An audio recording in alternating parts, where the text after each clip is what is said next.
पुरानी पेंशन की मांग पर कर्मचारी संगठन लामबंद हैं। सड़कों पर प्रदर्शन के जरिए सरकार पर दबाव बना रहे हैं। खास बात यह है कि इसमें कांग्रेस भी उनका साथ दे रही है। कहा जा रहा है कि चुनावी साल होने से सरकार पर दबाव बढ़ सकता है। आखिर क्या है नई और पुरानी पेंशन का गणित और क्या है इसके सियासी मतलब, इस रिपोर्ट में आप देखिए।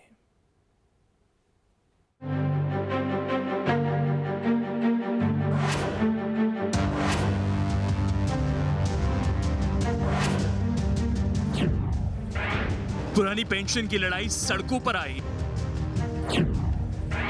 चुनावी साल में मांग पर होगी सुनवाई। पुरानी पेंशन की लड़ाई अब सड़कों पर खुलकर आ चुकी है। कर्मचारी संगठनों ने सरकार के खिलाफ मोर्चा खोल दिया है और दो टूक कहा है कि अगर पुरानी पेंशन लागू नहीं होती तो चुनाव में बीजेपी को इसका खामियाजा उठाना पड़ सकता है। इस लड़ाई में कांग्रेस खुलकर कर्मचारियों के साथ खड़ी दिख रही है।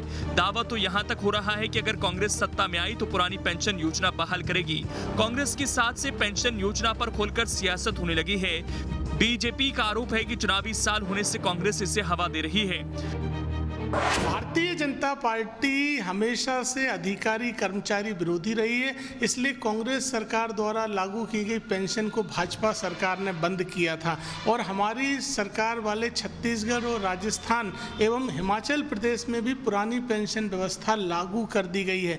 मध्य प्रदेश में कांग्रेस सरकार बनते ही सबसे पहले पुरानी पेंशन व्यवस्था लागू की जाएगी। पेंशन अधिकारी कर्मचारियों का हक है जो जीवन भर सरकारी सेवा देते हैं, उन्हें जीवन के आखिरी समय तक आर्थिक रूप से सक्षम बनाना सरकार का दायित्व है। इसलिए पुरानी पेंशन तत्काल बहाल होना चाहिए। सरकार अधिकारी कर्मचारी विरोधी है, इसलिए पेंशन बहाल नहीं कर रही है। मध्य प्रदेश में कर्मचारी हितैषी सरकार चल रही है। एक तरफ आप देखिए कि बिना मांग के, बिना आंदोलन के अभी 4% डीए मध्य प्रदेश के मुख्यमंत्री शिवराज सिंह चौहान ने कर्मचारी को दिया। उसके उलट छत्तीसगढ़ में कर्मचारी इस डीए की मांग को लेकर लगातार पिछले 1 साल से प्रदर्शन कर रहे हैं।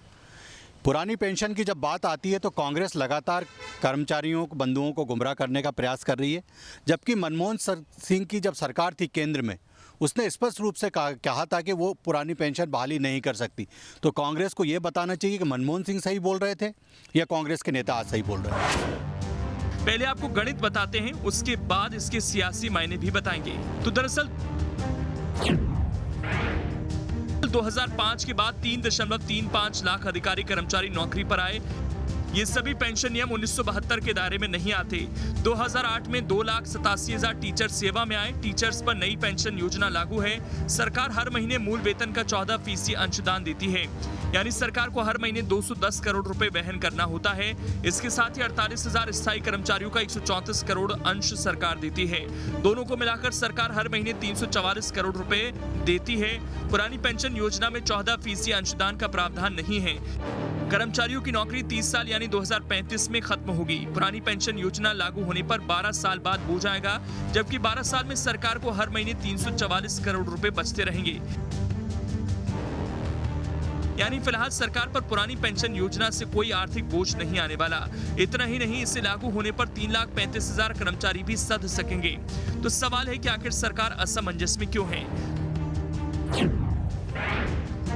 तो दरअसल नई पेंशन योजना अटल जी की सरकार में शुरू हुई थी। अपनी ही सरकार की योजना को पलटने पर धर्म संकट की स्थिति है। मतलब ये कि अगर सरकार पुरानी पेंशन स्कीम पर जाती है तो बीजेपी की किरकिरी होगी और नीतियों पर सवाल भी उठेंगे।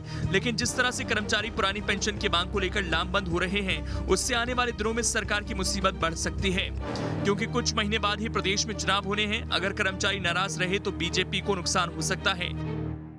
ओल्ड पेंशन स्कीम न केवल स्टेट का मुद्दा है, बल्कि ये नेशनल इशू बन गया है। कांग्रेस ने अपने मैनिफेस्टो में शामिल कर हिमाचल प्रदेश में सत्ता हासिल कर ली। जो बीजेपी राज्य नहीं है, उनमें से भी कई राज्यों ने ओल्ड पेंशन स्कीम लागू कर दी है। मध्य प्रदेश में ये चुनावी साल में बड़ा मुद्दा बन गया है।